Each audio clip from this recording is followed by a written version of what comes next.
प्रश्नावली 4.1 का 8वां प्रश्न दिया गया है।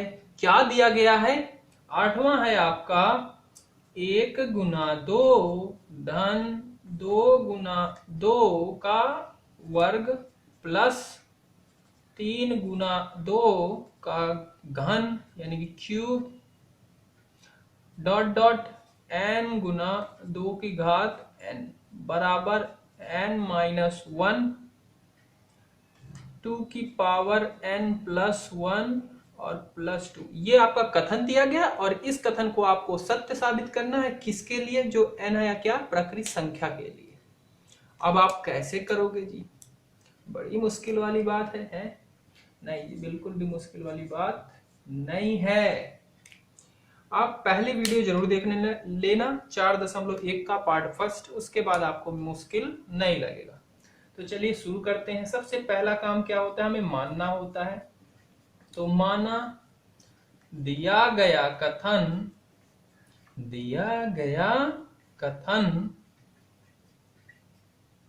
Pn है तो ठीक है, उसे लिख देंगे भी क्योंकि ये लेंदी से टाइप के क्वेश्चन है। अर्थात Pn इस तरीके से लिखना, इसमें लिखने का ही सारा फंडा है और इसमें कुछ भी नहीं है। इस प्रश्नावली में जो जो दिया गया है डिट्टो वैसे लिखते जाना है आपको। और 2n n-1 2n+1+2 ये लिख दिया। उसके बाद दूसरा काम था n=1 के लिए आपको क्या करना था? इसे साबित करना था। तो जैसे था वैसे हम करते जाते हैं। उसके लिए आपको LHS यानी कि बायां पक्ष, ये वाला पक्ष हल करोगे। n=1 लिया है, n=1 लिया है, इसका मतलब क्या? इसका सिर्फ एक पद लोगे तो पहला पद ही लेंगे 1 × 2 यानी कि 2। RHS में n की जगह पे 1 रख दो। RHS ये है, इसकी जगह पे 1 रखो तो 1-1 और 2n+1 और +2। तो 1-1 0 यानी कि ये 0 हुआ तो ये सबको लपेटे में ले डूबा, बचा क्या? 2 यानी कि ये RHS क्या है? 2 आया।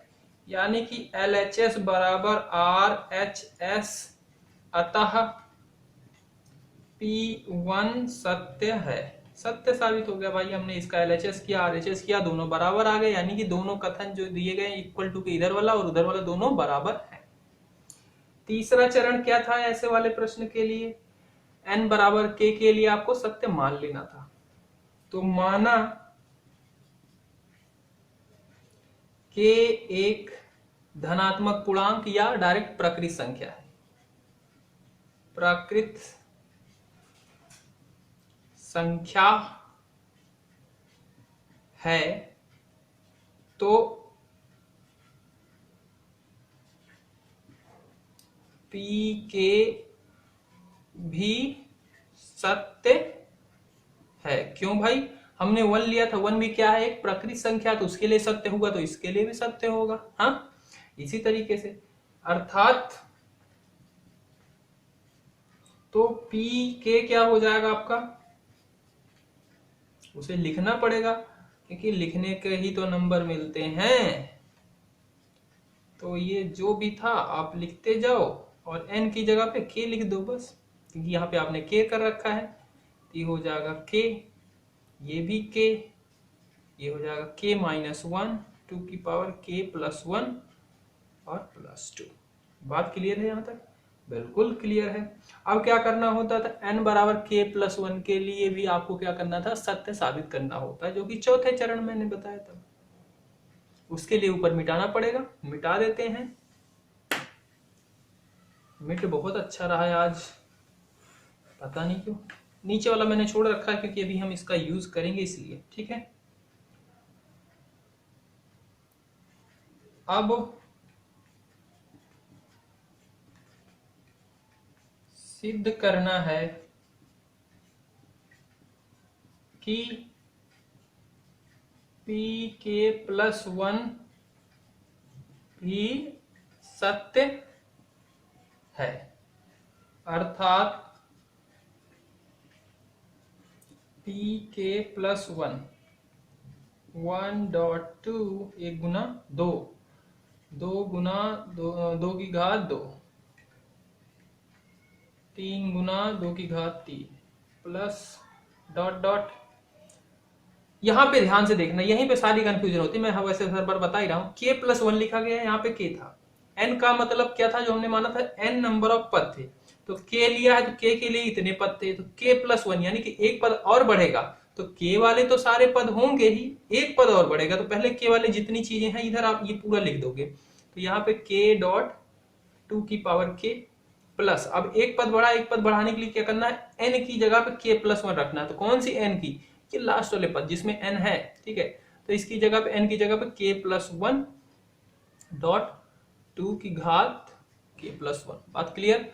बराबर में आपको n की जगह पे k+1 रखना है, तो यानी कि k+1 -1, इसे हल करोगे तो क्या हो जाएगा, 1 में से 1 0, यानी कि k बचेगा, यानी कि k इंटू 2 की पावर k+1 +1 और +2। बात क्लियर। यहाँ पे +1 है, यानी कि ये क्या हो जाएगा, k+2। ओके। अब इसको चीज को सत्य साबित करना, तो उसके लिए क्या होगा, इसका LHS लो और उसे हल करो, इसके बराबर ला दो, सत्य साबित हो जाएगा। तो लिखेंगे pk+1 का LHS क्या है, 1 इंटू 2 प्लस 2 इंटू 2 की पावर 2 प्लस 3 इंटू 2 की power 3 plus dot dot k गुना 2 की घात k+1 गुना 2 की घात k+1। ठीक है, ये आपका इसका LHS था, LHS ले लिया। अच्छा जी, इस अब LHS को आप ध्यान से देखना, यहां से लेके यहां तक ये क्या है, पीके वाले समीकरण से या कथन से ही मिलता जुलता है, और यही इतनी चीज किसके बराबर लिखी गई, इसके बराबर।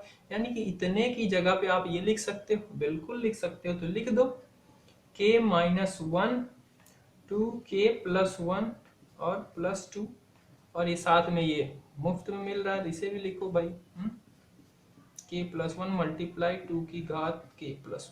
ठीक है, नीचे का मिटा देते हैं। ओके, अब इसको आपको हल करना है और ये लाना है, ये आपके दिमाग में अच्छे से बैठे होना चाहिए, क्योंकि आपको इसी के आधार पे आपको इसको हल करना पड़ेगा। तो देखो यहाँ पे क्या है, ये इस वाले पद में और इस वाले पद में कुछ कॉमन दिख रहा है आपको, बिल्कुल दिख रहा है, इसमें 2k+1 कॉमन है, यानी कि दोनों में है। ये मारकर बस इतना ही चलता है, अभी हमें चेंज करना पड़ेगा।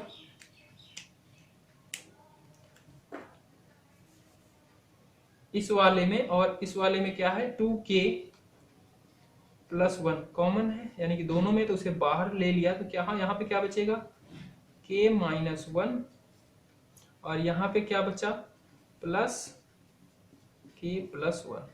बात क्लियर है, और साथ में 2 बचा, तो बचा है, ठीक है। इसको लिखोगे 2k+1, इसको आप हल करोगे, ये k-1 k+1 -1 +1 ये तो मर गए, ठीक है। k एक यहाँ पे भी है, प्लस में k एक यहाँ पे भी है, ठीक है। यहाँ पे क्या बच जाएगा अभी, यहाँ पे बचेगा 2k और साथ में 2। यहाँ तक बात क्लियर है, बिल्कुल जी क्लियर है। अच्छा जी, अब देखो इसे आप इससे मिलाओ, इसके बराबर हो गया क्या, नहीं, बिल्कुल नहीं हुआ। यहाँ पे k होना चाहिए और यहाँ पे 2 होना चाहिए, ठीक है। तो देखो यहाँ पे जो थोड़ा सा, इसको मैं यूं कर लेता हूँ ताकि आराम से लिखा जा सके, इसको 2k+1 लिखा और साथ में इसी के गुना में लिख देता हूँ 2, क्योंकि यहाँ पे 2 क्या है, गुना में है, और k को मैं अलग से ऐसे लिख सकता हूँ, बिल्कुल लिख सकता हूँ, बिल्कुल लिख सकते हैं भाई।